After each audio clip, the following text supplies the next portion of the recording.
So if you stop buying beef as much just because the prices are high, Tyson is now claiming that prices in 2026 for beef products would not go up as fast. They might just be coming down. Let's go ahead and see exactly what they're talking about. And I'm officially checking in over here at Moments with Us. You all check in. Let us know where you're watching from and how you are doing. Of course, I'm checking in from Northern New Jersey.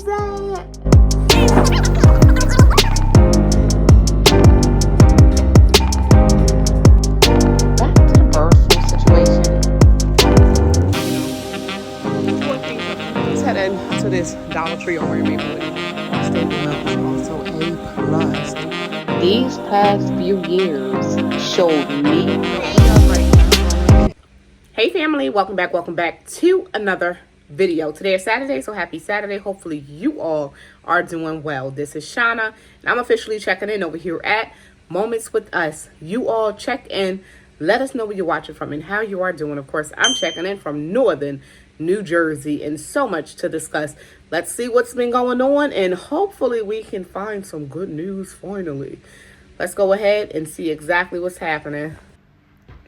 So what is going on with Tyson? So Tyson, if y'all don't know, Tyson they've been closing plants down almost left to right. So now they are saying, just a little summary of this report, they're saying that they're going to be shutting down another plant to kind of ease the cost of the cattle, right? That's what they're saying. They're saying prices will not rise as fast. It will actually start to come down slowly. But y'all know, we'll be, seeing one thing. Well, they'll be saying one thing, but we'll be seeing another. So we're going to see what actually, happened with this. Tyson plant closure reshapes cattle market outlook for 2026, guys. 2026 is darn near here. So the USDA cuts 2026 cattle price forecast as Tyson reduces capacity. They're saying cattle prices won't rise as much as previously expected in 2026 as the closure of a Tyson Foods Inc. plant is seen loosening competition for scarce U.S. supply.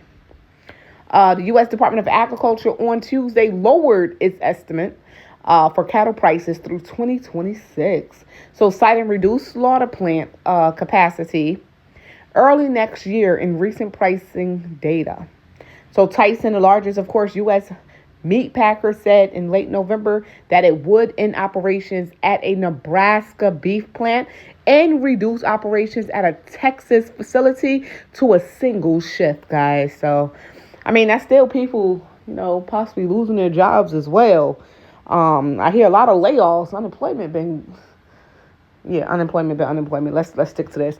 So prices for the animals have surged amid a severe U.S. cattle shortage, which has left meat processors bidding up prices to secure limited supplies. They say the situation has been exacerbated by an ongoing halt to Mexican cattle shipments to prevent the spread of a deadly pest.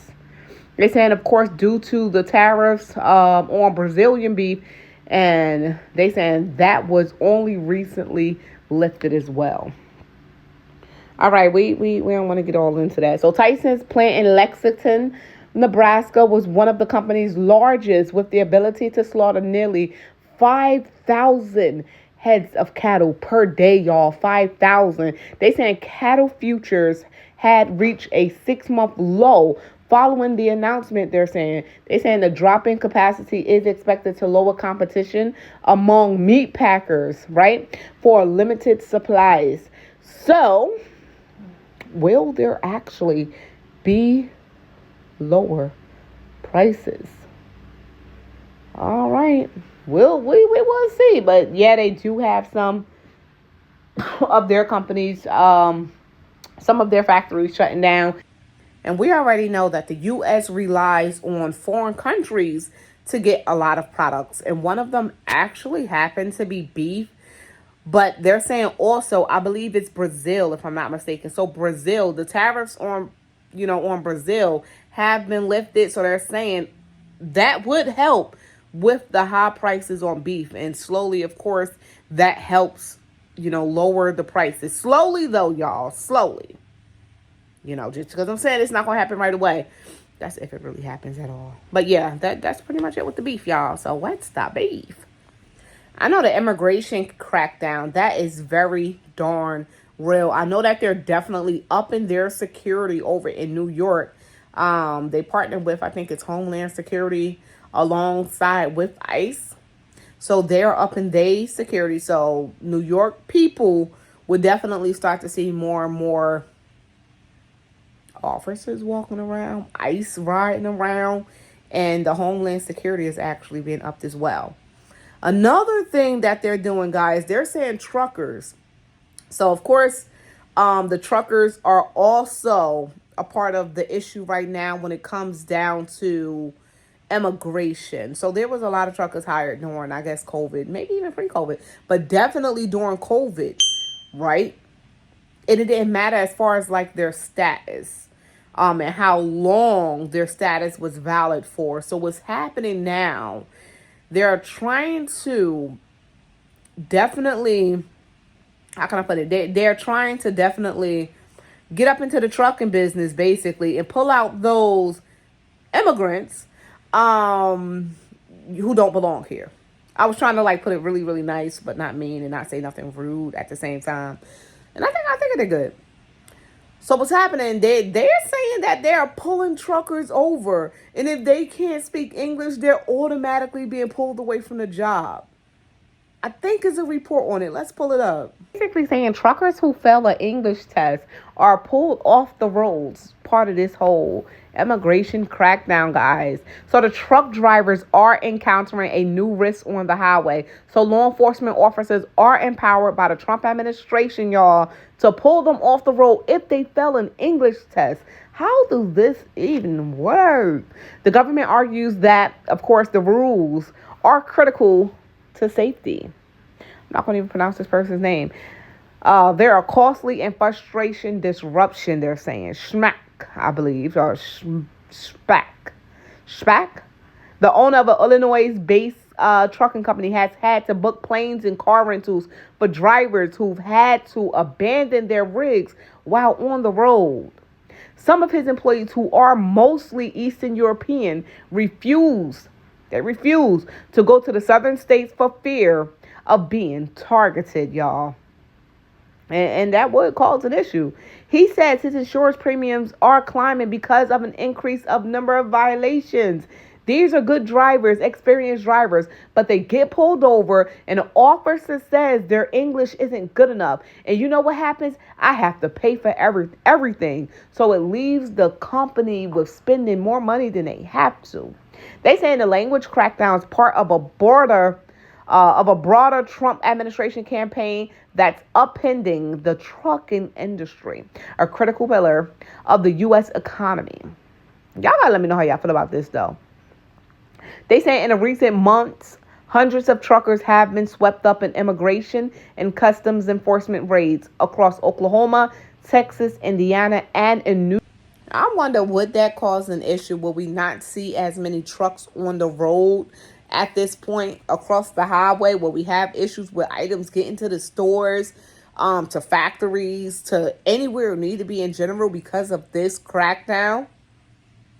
That really is a concern. It is concerning, but it is a part of the whole immigration, sweep that they're doing. And it's crazy because some of the daggone ICE workers that I've seen across social media, when people capture them, it even looked like some of them are actually, maybe they are legally here though, but it looked like they are actually from other countries as well. It don't look like they're from the U.S. It looked like they're from other countries. But the whole immigration situation right now is a hot mess. You can be a full-blown American, right? But the moment you don't look like to what they think you should look like, just like that, they can take you. Just like that. And they claim that they'll be verifying you, but what are they really doing with all of these people that they are snatching up? So let us know how y'all feel about the whole immigration situation, especially when it comes down to the truckers. If they can't speak English, Should they be pulled out of the truck right then and there and not be able to operate, the truck? Should they not be able to drive? Let us know how y'all feel about that one. And then, of course, another main issue in the U.S. that really needs to be taken care of, guys, because it's serious. And it shouldn't be like this. No wonder why so many people are going in debt and losing their darn mind or really needing assistance. More than 75% of homes being unaffordable in the U.S. So home ownership for a lot of families right now is not realistic, right? Even renting right now, with the cost to rent plus paying all your utilities and extra bills, it doesn't feel realistic neither, right? So how many of you actually own a home, and how many of you actually rent? And if you do own a home, is it much easier to own nowadays versus rent? Let us know in the comments down below. The cost of living right now is at an all-time high. I mean, higher than it's ever been. Hopefully, something can be done about that. So there will be less homelessness. Let's just say that. Yeah, so we discussed that. And then the whole Tyson plant supposedly supposed to be, a few of them actually supposed to be taken care of. Either they're going to be closing or revising their operations as far as like how long they're going to be open, what shift are they shutting down. And then we have the immigration taking truckers off their job just like that. Y'all, what is going on in this world today and every day, every second, and every breath we take?